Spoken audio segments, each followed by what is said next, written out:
Como tú sabes, después de la publicación del libro Los Niños del Narco, fui víctima de atentados.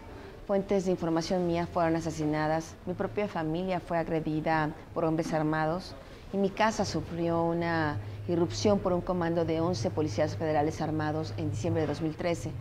Eso, ante la negligencia o complicidad directa del gobierno que permitía que todo esto pasara, me vi forzada a buscar una salida digna para mí, para mi familia, y conseguí una beca en la Universidad de California en Berkeley. Esta beca inició en agosto de 2014 y el propósito era hacer una investigación sobre crimen organizado, un importante cártel mexicano y sus operaciones en Los Ángeles, California. Y es así como me voy con mi familia, huyendo de la violencia, temiendo por mi vida. Te desplazas de México, te tienes que ir del país. ¿Cómo regresas? ¿Qué te ayuda a regresar? La universidad me beca por esa investigación de crimen organizado en Los Ángeles. Sin embargo, cuando ocurren los hechos del 26 de septiembre de 2014 en Iguala, que es un evento que simbra al mundo, no solo conmueve a la sociedad mexicana, sino es un evento que simbra al mundo. Los medios estadounidenses estaban poniendo mucha atención sobre esta situación. Cuando empiezo a ver a las madres de los 43 normalistas desaparecidos, cuando empiezo a escuchar los primeros testimonios de los estudiantes sobrevivientes, pero sobre todo cuando empiezo a escuchar la versión oficial que iba poco a poco construyendo la Fiscalía General de Guerrero, ahora sé, con la complicidad de la PGR, que siempre tuvo la mano metida en la averiguación previa desde los primeros minutos después de los hechos. Es toda esta historia lo que me hace girar hacia México, convencer a la universidad de que cambiemos la investigación súbitamente y que en vez de investigar al cártel de la droga que operaba en Los Ángeles, nos metiéramos a investigar este caso porque era un momento histórico para México, era un punto de quiebre. Para mí era un punto de quiebre. 2 años después, la gente se sigue preguntando, ¿dónde están los 43 jóvenes? ¿Qué pasó? ¿Lo montó el gobierno? ¿En realidad fue la policía? La verdad es que lo que sucedió en Iguala esa noche, desde un principio fue bastante claro. Hay evidencias periciales, hay múltiples testigos, incluyendo los normalistas sobrevivientes, que desde las primeras horas del 27 de septiembre apuntaban con toda claridad quiénes sean los principales responsables de esos sucesos. Eso era muy claro. Sin embargo, desde un principio la Fiscalía General de Guerrero y la PGR intentaron manchar, ensuciar, enturbiar esa claridad para que no se supiera lo que pasó. Yo tuve las primeras informaciones de que no solo policías municipales habían estado disparando, es decir, la gente que estaba viendo desde su ventana estaba viendo que no solo estaban disparando policías municipales y que había personas con un armamento mucho más poderoso que estaban vestidos de civil en diferentes puntos. Esta gente de manera espontánea, cuando yo digo, bueno, vestidos de civil, descríbame cómo eran estas personas, físicamente cómo eran. Espontáneamente, sin yo preguntar nada más, la gente decía constantemente, de manera repetida, consistente, que parecían militares. Espontáneamente, es que parecían militares. Y otras personas, no, es que parecían militares. Esta espontaneidad en las declaraciones me generó bastantes dudas. Obtengo los primeros documentos donde desmantelo en gran parte las mentiras del gobierno. Desde el primer momento había un centro, el C4, sí, donde estaban las cámaras de operación. Sí. El gobierno supo desde el primer instante lo que estaba ocurriendo porque tenían el contacto desde la Policía Federal, desde los militares, desde distintos grupos. Sabían perfectamente lo que estaba pasando. Yo diría que el gobierno, yo lo puedo decir con pruebas contundentes en la mano, el gobierno no solo sabía lo que pasaba, el gobierno estuvo cazando a los estudiantes desde el 22 de septiembre de 2014. El gobierno, cuando detecta que los estudiantes secuestran 2 autobuses, ellos no lo sabían, cargados de heroína, este secuestro no ocurrió el 26 de septiembre. Los hechos ocurren 4 días antes y desde 4 días antes realmente empieza la operación del Estado para intentar recuperar estos autobuses a favor de un grupo criminal. Los 43 estuvieron en el lugar equivocado. Ellos secuestran los autobuses para venir a la marcha de Tlatelolco, pero ellos no sabían que venían sembrados los autobuses. ¿Sabían o no sabían? No lo sabían. Y hay una ¿Lo prueba... descubren cuando sí. Hay una prueba contundente que yo sé que el gobierno, parte de su operación, en un principio, fue tratar de ensuciar a los estudiantes queriéndolos involucrar con un grupo, un grupo criminal. Los estudiantes no sabían que estos dos camiones tenían un cargamento de heroína. Tan no lo sabían que secuestran los camiones el 22 de diciembre, los llevan a las instalaciones de la Normal, los camiones se quedan ahí estacionados. Si los estudiantes supieran que ahí había heroína, no mueven los camiones, los dejan ahí y los venden a cualquier grupo criminal, al Chapo Guzmán, no sé, a cualquiera que venga y compre la droga, o ellos mismos la van sacando por dosis y la van vendiendo, si queremos seguir esta historia del gobierno de que están involucrados con el crimen organizado. Tan no sabían que estos camiones significaban su muerte, tan no sabían que estos camiones iban cargados de droga, que ese 26 de septiembre deciden ir a robar más autobuses, transportados en los dos autobuses que tenían la droga. ¿Cuántos autobuses realmente estuvieron involucrados en esta noche de Iguala? Esa noche, ese día 26 de septiembre, los estudiantes salen en estos dos autobuses que estarían cargados de heroína, sin que ellos lo supieran. Estos autobuses ya los habían robado el 22 de septiembre. Esa noche llegan a Iguala y toman otros 3 autobuses, es decir, en el total de la noche, cerca de 100 estudiantes, 110 estudiantes, se reparten y se van en estos 5 autobuses. 2 cargados de droga y otros 3 que al azar fueron tomando esa misma noche. Uno de estos camiones cargados de droga queda en la calle Juan N. Álvarez y otro autobús cargado de droga queda enfrente del Palacio de Justicia. En la calle Juan N. Álvarez queda este camión junto con otros 2 camiones. Sin embargo, de acuerdo a las pruebas de peritaje, las pruebas de balística, todo el fuego se concentra en ese tercer autobús. Por eso, para mí, mi investigación no solo el objetivo era entender por qué se habían desaparecido estos 43 estudiantes, sino por qué estos 2 autobuses en todo momento eran como los personajes principales de la historia. ¿Por qué en todo momento las pruebas de balística indican que en estos 2 autobuses se concentró el fuego? ¿Por qué el gobierno vigila a los 2 autobuses cuando salen de Ayotzinapa? El gobierno en ese momento no sabía quiénes iban en los autobuses. No le importaban los pasajeros, le importaban los camiones. Después, al final de la noche, es de estos 2 autobuses de desaparecen los 43 estudiantes. ¿Por qué no desaparecen de los otros 3 autobuses? El gobierno decía, es el alcalde, que es muy malo, involucrado con el crimen organizado, estaba muy enojado, y esa noche se desquicia y decide dar un escarmiento a los estudiantes porque querían supuestamente interrumpir en el elemento político. Yo descubro que el evento político ya había terminado y que en vez de atacar a todos los estudiantes al por mayor, solo se focaliza el ataque en 2 autobuses.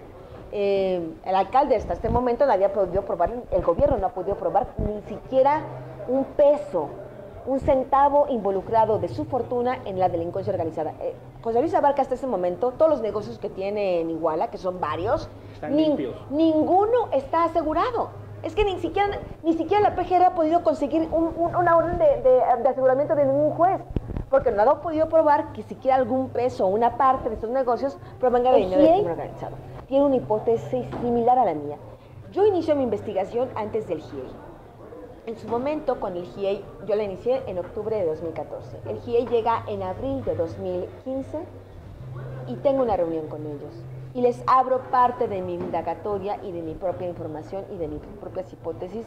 Y con estos elementos y con otros propios de ellos, hacen su propia investigación paralela.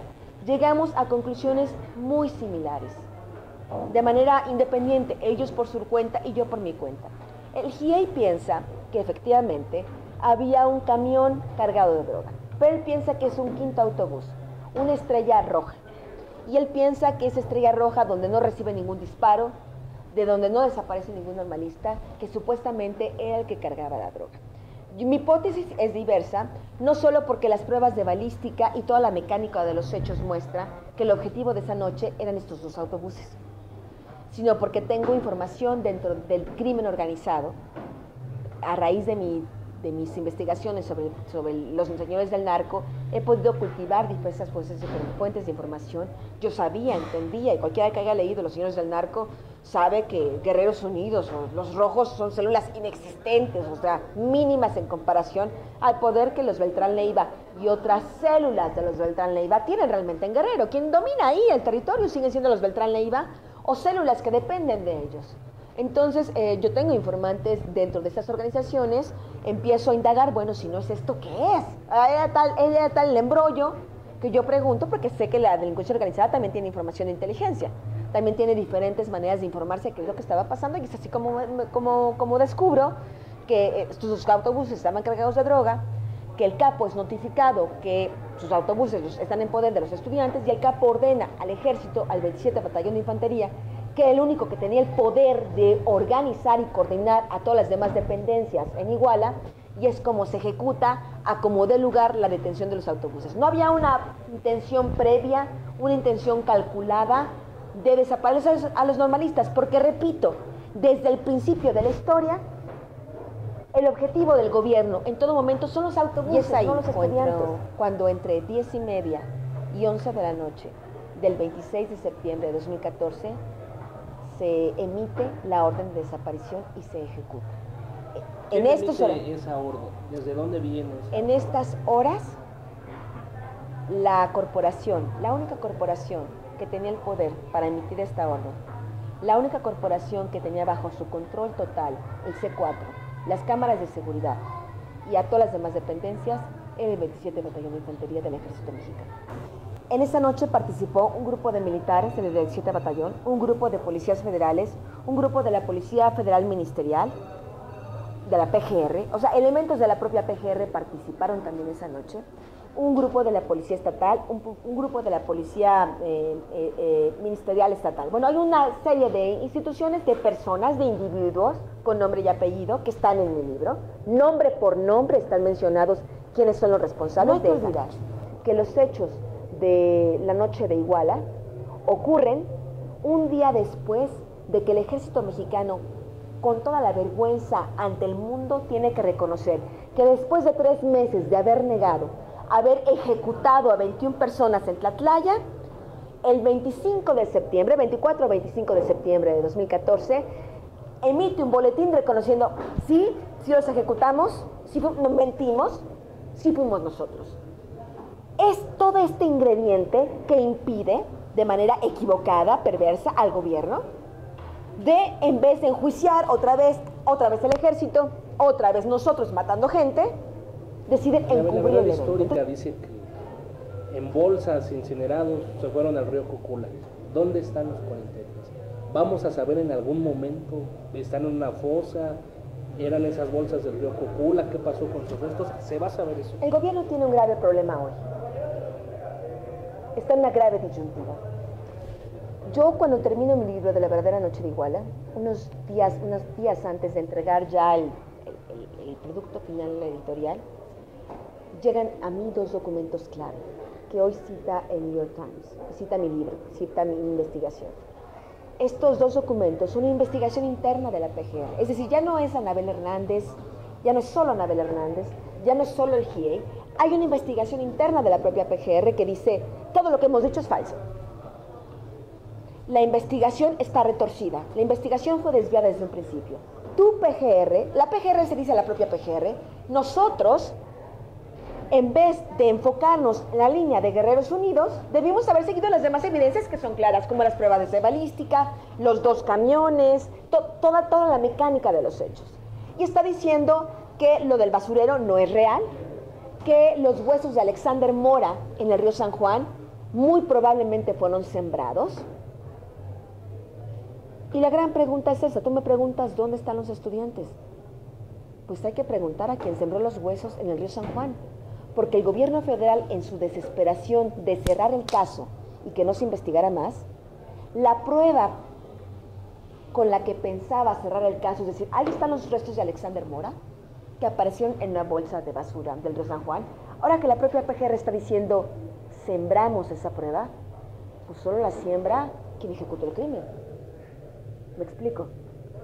Solo quien sabe dónde están los estudiantes pudo haber conseguido los restos de Alexander Mora y haberlos sembrado en ese río. La prueba con la que el gobierno federal quiso cerrar el caso es la prueba que lo mantiene más vivo y más abierto y la que incrimina directamente al gobierno federal. El señor Tomás Herón no solo debía de ser enjuiciado y cuestionado sobre todas las anomalías ocurridas en el río San Juan, sino alguien te debe de preguntarle ¿y cómo obtuvo el hueso de Alexander Mora? ¿Y cómo lo sembró? ¿Y dónde está el resto? Para agradecerte la entrevista, ha habido una especie de debate público en los discursos de los últimos días. ¿Debe el ejército estar en los cuarteles? ¿Debe el ejército estar en las calles? Yo creo que tu pregunta es clave y es el centro del tema, es el centro de lo que pasó esa noche. Yo durante muchos años he estado investigando esta relación perversa entre el ejército y crimen organizado. No es una relación nueva, pero es una relación que se había manifestado de otras maneras. El ejército protege cargamentos, el ejército no detiene a los capos, el ejército tiene una convivencia con los narcotraficantes. Pero a partir de que el ejército sale a las calles a hacer acciones policíacas, estamos viendo el nivel de corrupción que puede llegar, de que el ejército ya no solo protege, sino el ejército opera directamente, puede operar como un brazo armado de los carteles de la droga. Creo que este libro llega en un momento preciso donde tenemos que discutir como nación, como país, hacia dónde queremos llegar. Esta supuesta guerra contra el narcotráfico, como está diseñada, que para mí es claramente falsa, tan falsa que un batallón puede coludirse con un capo y sacrificar a 43 personas. ¿De verdad 43 personas valen $2 millones? Para esas madres, sus hijos tienen algún precio. Es un ejército corrompido. No estoy diciendo que cada uno de los elementos, pero es evidente que hay varias partes del ejército que están corrompidas. Si el secretario de la Defensa Nacional hubiera sido un hombre honesto y que hubiera querido sanear la institución, esto no lo hubiera publicado yo en un libro. Esto lo hubiera informado él al Congreso y hubiera dicho, y ahorita voy a detener a los militares. Queremos que el ejército siga en las calles. Esto es una consecuencia de que el ejército siga en las calles. La militarización ha costado vidas, ha costado los hijos de muchas personas. La gente debe entender la lección de Ayotzinapa. Ayotzinapa no es un asunto ideológico como nos quiso hacer creer el gobierno. Ayotzinapa no es un asunto de buenos y malos. Ayotzinapa es un claro ejemplo de que este Estado no funciona más y de que cualquiera de nosotros podríamos ser uno de los 43 detenidos o uno de los torturados. ¿O torturadores? ¿Qué queremos ser como sociedad? Me parece que eso es lo que está hoy en debate y me parece que esa es realmente la importancia fundamental del libro.